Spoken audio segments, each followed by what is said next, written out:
Good afternoon. The Committee on Parole is called to order. Today is the 30th day of January. The time is 12:07. Members of the panel today are Ms. Pearl Wise, Mr. Pete Freeman. My name is Tony Marabella. I'll be acting as chair. Our remote location this afternoon is at the Louisiana State Penitentiary. Would the staff there please introduce themselves? Deputy Warden Tracy Falgoon, Reginald Lamero, classification. Jane Babel, offender records. Thank you very much. Our next case is going to be Francis J. Henry. Mr. Henry, if you would please introduce yourself. Francis Henry. Say sit down. What's your DOC? Mr. Henry, Francis Henry, Would you- 1213. LC number, I'm sorry. Francis Henry, 121347. Thank you, sir.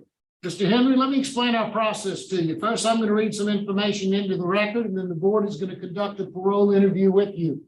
At the appropriate time, we will allow the participants who've indicated they wish to speak to have their input. You have several people with you today, I think, that are supporters of yours. Your niece, Miss Janelle Jackson, who does not wish to speak. Your sister, Patricia Hagan, who does not wish to speak. Your sister, Deborah Henry, who does not wish to speak. Melissa Noel, who I believe does wish to speak. That's your daughter. And Francis Falls, who is your son, who does not wish to speak. And Janika Johnson, who is there, who is your niece-in-law, who does not wish to speak. At the end of that process, you'll be allowed to make a brief statement before the board votes. Do you understand our process? This is the matter of Francis J. Henry, DOC number 121347, date of birth August the 9th of 1947. He's classified as a second felony offender. He has a parole eligibility of 2022, adjusted good time date of September the 17th of 2035.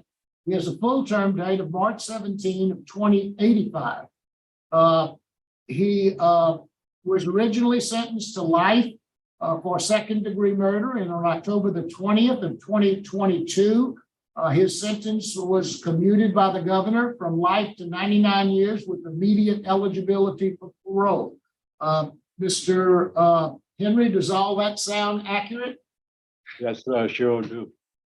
Yeah, Mr. Henry, Ms. Wise has been assigned to your case, so she's going to be the one to start our interview process. Would you please answer any questions she might have? Okay. Good afternoon. Good afternoon. How's it going? Everything is going all right so far. You have a big smile on your face. I like that. We hadn't seen many of those today. I guess it's good seeing your family. Thank you. Just put on the record, sir, how long you've been in jail? How long have you served? I think about 38 years, 38 years. 30 years. And how old are you today? I'm 75. And how much education do you have? I went to 12th grade education. Did you graduate with a high school diploma? No, I didn't get a diploma. I just went to the 12th grade. Okay. Did you get your high set while you're in prison? No, I didn't. Okay. Tell me what you've been doing in prison. What kind of jobs have you had? Just an overview of these 37 years. So you've done a lot, 38 years. What kind of jobs have you? Since I've been incarcerated? Yes, sir. Yeah, I first come up here, I was cooking at TU. I first opened up TU kitchen. And I went from the TU kitchen to the hospital as a yard artist, messing with the flowers and everything. And I'm working at the out-of-count warden building. I've been there ever since. I worked on the warden butler for many years before he deceased, you know. Okay. Okay. So what do you do now every day? I'm still at the out-of-count warden, do the same thing. You work for the out-of-camp warden. Is that what you said? Okay. That's good to hear. Good to hear. And you've had 5 write-ups in 36 years. That's awesome. That's awesome. That's really good. I just wanted to state that for the record. And your last one was in 1990. I just wanted to again state that for the record. And you are the father of 4 children. Is that correct? Yes, ma'am. What kind of relationship do you have with the children? Oh, we had a pretty close relationship. We still, one of my sons to today. Oh, good, good, all right then, all right. So one of the things that I was reading, and you come from a two-parent home, right? You grew up with a mother and a father, is that correct? That's right. My mother deceased and my father deceased. And I saw where some of your family members is still living in the home that was purchased by your parents. That's a great legacy. That's a great legacy. So if you were successful today, where would you live and how would you support yourself? Oh, I would live with my daughter-in-law and stuff. I got the apartment, got the job and everything. What Melissa job? Paul. Yeah, Miss Huh? Melissa. I would live with Melissa Falls is your daughter-in-law? Okay. She got the apartment, she got the job and everything from me. The job right there from the apartment. And now Okay. And where? Algiers. Algiers. I thought it was Denham Springs. I'm not familiar with South Louisiana. Okay.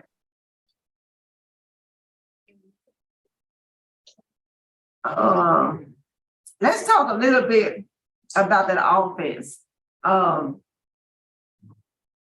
What was going on? Your crime. Let's talk a little bit about your crime, just to put it on the record. What happened? What was going on?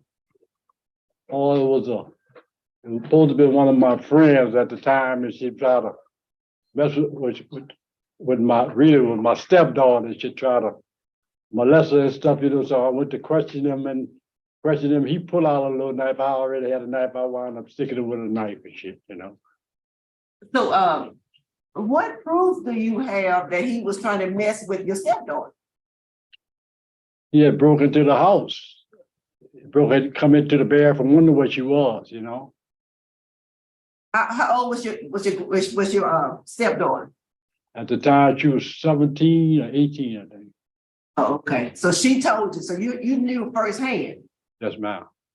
Okay. Did anybody report him to the police? They said they had called, but there no police coming around. But I did see him. I went questioning him about it. On the outside, he had to draw something about me doing offshore work. Already had me a knife on, and when I see him draw something, I just caught myself trying to stick him a little bit, but I must have went a little too deep. That's all. Okay. Because it was not your intention. You just wanted to let him know. Yes, ma'am. Not to do that again. Mm-hmm. Okay. All right. Well, that's all I have. That's all I have. Thank you, sir. Thank you so much. That's all right. I'm sorry. I didn't hear from the ward. I'm so sorry. I do want to hear from the ward. Good afternoon. Good afternoon. So I think today, and we talked about this before the hearing, is the first time that I refer to him as Francis Henry. His nickname is Bebe, and that's all I've ever known him as. But he worked for me at the hospital while I was over there at the hospital. Currently, for the last several years, he's been working at the out camp warden's office, which is actually on Beeline, the residential areas where that office is.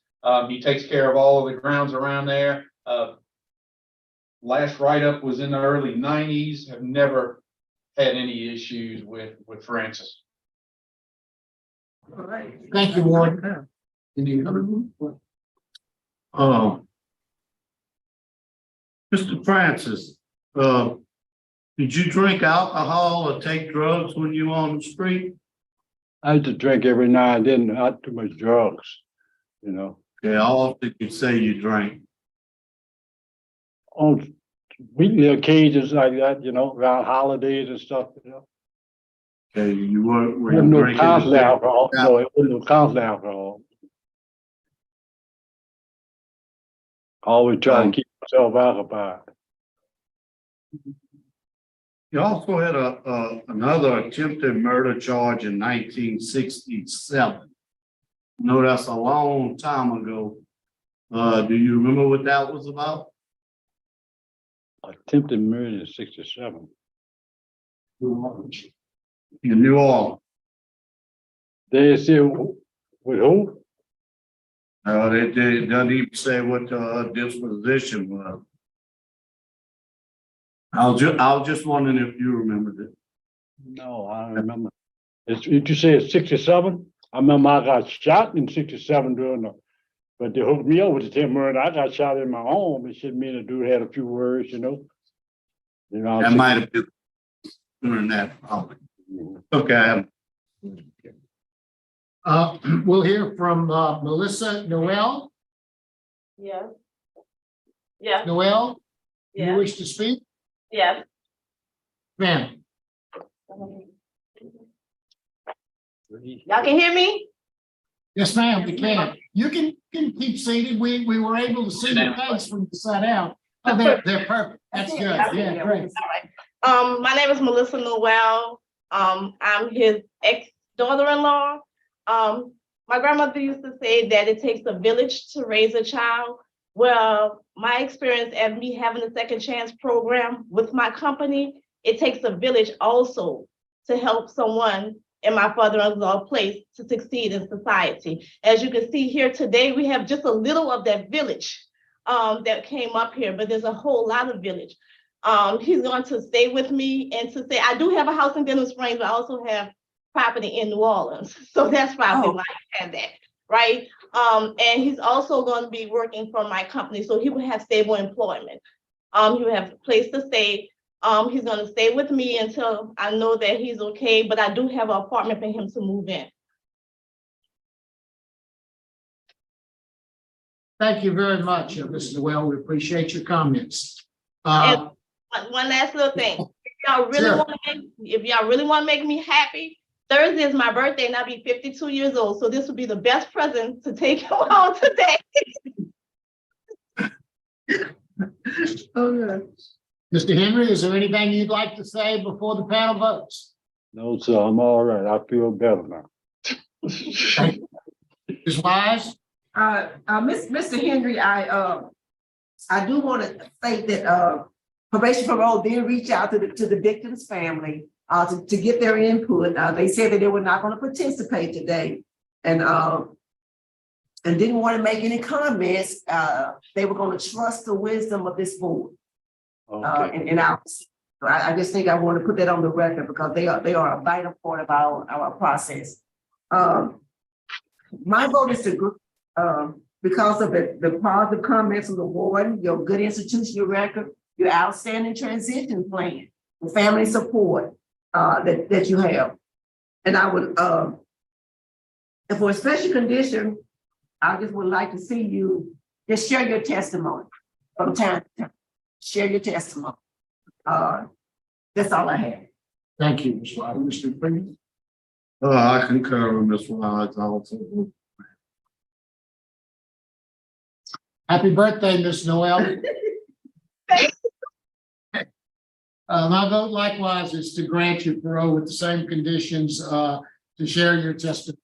So good luck to you, sir. Thank We can take him home today.